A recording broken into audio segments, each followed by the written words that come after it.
This has its previous life permanently imprinted on it. Welcome to Watch Mojo, and today we're looking at 10 items you use every day without realizing their shady origins. So, how did treadmills evolve from this to this? Chocolate. Few treats feel as innocent or indulgent as a chocolate bar, but behind that crisp snap is a history that's anything but sweet. If you can't imagine life without chocolate, you're lucky you weren't born before the 16th century. Chocolate's rise in Europe was fueled by colonial exploitation. Enslaved labor produced cocoa, primarily for royals and other nobles. While the wrappers have gotten shinier in the modern world, the problem hasn't gone away. Today, much of the world's cocoa still comes from West Africa, where an estimated 1.5 million children work in hazardous conditions. The fashionable drink was difficult and time-consuming to produce on a large scale. That involved using plantations and imported slave labor in the Caribbean and on islands off the coast of Africa. Many are sadly trafficked or forced into labor. Major companies have pledged reform for decades, but little has been done. Chocolate is marketed as comfort, celebration, and love, but its supply chain continues to expose one of the most bitter contradictions of modern consumer culture. Children as young as 4 are brought to farms to become conditioned to such an environment as they grow. But new rules are being introduced in Europe that aim to enforce stricter protection of human and children's rights, as well as the environment. And producers in countries like Ghana believe they could be affected. High heels. High heels may be a modern fashion statement, but their origins trace back to the battlefield. Heels helped Persian cavalrymen secure their feet in stirrups, improving balancing during combat. European aristocrats encountered the style in the 17th century, and heels quickly became symbols of masculinity and status, worn proudly by men like King Louis XIV. And it starts with the blokes, it's for being manly and butch, but what happens quite quickly is women start to emulate male fashion, and part of that is they start wearing men's shoes. The real big moment is when Louis XIV of France starts wearing heels. Over time, though, men abandoned them, and heels were gradually rebranded for women. What followed was a shift from utility to aesthetics. Designs increasingly altered posture, limited mobility, and emphasized sexuality. Today, heels are marketed as symbols of elegance and empowerment, even as they're linked to chronic pain and injury. We looked at all the research on high heels and they are not healthy. There was increased risk of musculoskeletal conditions. An object once tied to war and authority ultimately became a quiet tool of social expectation and gendered control. We suffer for fashion, but why? They got a power you can't deny. High heels, so high. Pillows. Pillows are synonymous with comfort, but their origins are far less cozy. Many ancient civilizations didn't use soft pillows at all. Instead, they slept on hard supports made of stone, wood, or porcelain. First, the painting is on a pillow. Secondly, the pillow is made of clay and is from 13th century China. These early pillows were used to protect posture or elaborate hairstyles. Softer pillows eventually emerged, often tightly stuffed and elevated. Their purpose was to keep sleepers away from insects, but pillows also became notorious for trapping filth, parasites, and disease, especially in crowded cities and poorly ventilated spaces. In places like 19th century opium dens, communal pillows were reused endlessly, spreading illness and infestation. What we now associate with rest and relaxation was once a calculated defense against pests, but at times it was also a vector for discomfort and disease. You'll probably think, well, maybe it's a box with a decorated lid. It certainly doesn't look like any pillow that you know. But hard pillows made of stone, wood, or bronze were buried in Han Dynasty tombs beginning over 2,000 years ago. They were tomb furnishings, status symbols for the dead. About the 7th century, ceramic pillows became part of daily life.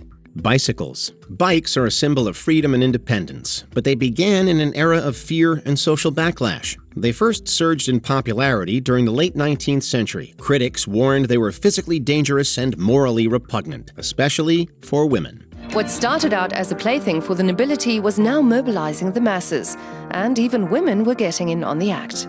The first women who began riding bikes in the 1890s were very bold. They had to adjust their clothing, as riding a bike with a floor-length skirt would have been difficult. It meant they enjoyed the same kind of freedoms as men. They were independent, able to go out on trips, and escape the control of their family or husband. Doctors claimed cycling could cause everything from spinal damage to infertility. Newspapers fretted about bicycle face, a supposed condition caused by improper exertion. The bike is a turning point for women in the late 19th century and mobilizes the women's rights movement. It was unladylike to have to ride a bicycle, and that was, oh my, you might see someone's ankle, God forbid. Even clothing became controversial as women adopted bloomers to the chagrin of social conservatives. Some cities even considered placing restrictions on female riders. Manufacturers redesigned bicycles to reinforce proper posture and behavior. What we now see as a simple means of transport was first treated as a threat to the gendered social order. It tilted the world. You no longer were needing an escort unless the person was riding a bicycle next to you. And that impacts women's fashion. Angeline Allen attracts attention riding in tight blue pants. So the women decided, what do I need a corset for? I can't breathe and bike at the same time. That really was the dawn of the women's revolution. Denim.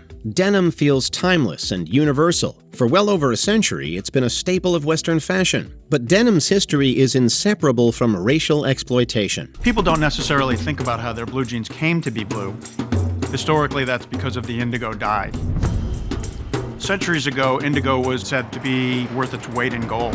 The fabric traces back to cotton production, an industry built on slavery. Long after this was abolished, denim remained tied to racist systems like sharecropping and convict leasing. In these systems, black Americans were still abused for profit. In the late 19th century, denim workwear became standard issue for prisoners and laborers forced into brutal conditions. Jeans were originally workwear. They were the essential clothing of a hard day in the mines when Jacob Davis and Levi Strauss patented the idea to use a metal rivet to hold denim together. Over time, denim moved from factories and fields into mainstream fashion, stripped of its context. What we now wear as casual everyday clothing emerged from brutality. Workers were treated as expendable, stitching inequality into one of the world's most iconic fabrics. Indigo is one of the ways in which slaveholding became tied to the economic fortunes of the colonial experiment in the Americas. Sunglasses. Sunglasses are synonymous with style, but their history is more complicated than cool looks. In ancient Rome, emperors like Nero reportedly watched gladiator fights through polished gems to reduce glare. In the Arctic, Inuit snow goggles were carved with narrow slits to prevent snow blindness. Centuries later, tinted lenses took on a darker social role. In 18th century China, judges wore smoked quartz glasses to conceal their eyes during interrogations. By the 18th century, they were used to improve eyesight, as green-tinted lenses created high contrast between objects. The intent was to mask their emotions from suspected criminals. In the 20th century, sunglasses became tools of concealment again. By the 1940s, fighter pilot sunglasses during the war caused men to start buying aviators. Marilyn Monroe, meanwhile, popularized the cat eye among housewives. That is, until Jackie Kennedy's oversized frames came along. They were popularized by Hollywood stars to hide illness, bloodshot eyes, or exhaustion from studio pressure. What we now associate with glamour and confidence has long been used to obscure vulnerability, authority, and truth. But perhaps the main reason we associate coolness with sunglasses is that mid-century noir films use them for the exact same reason as Chinese judges. You're afraid she might find out someday. You can't take it, can you? They hid people's true feelings. Childproof caps. Childproof caps exist because of tragedy. In the mid-20th century, accidental poisonings were a leading cause of death among young children. We're marking the anniversary of one of the most notorious, unsolved mass killings in American history. Access to medications and household chemicals was all too easy. Early medicine bottles used simple screw tops, offering little protection. The push for child-resistant packaging gained momentum in the 1950s and 60s, later reinforced by the 1970 Poison Prevention Packaging Act. Public fear escalated in 1982. Cyanide-laced Tylenol capsules killed 7 people in the Chicago area after a still unknown killer placed them on store shelves. The case shocked the public, exposing how easily medications could be tampered with. In response, child-resistant caps and tamper-evident seals became standard safeguards. These designs were never truly child-proof, instead introducing new challenges for elderly and disabled users. I watched family end.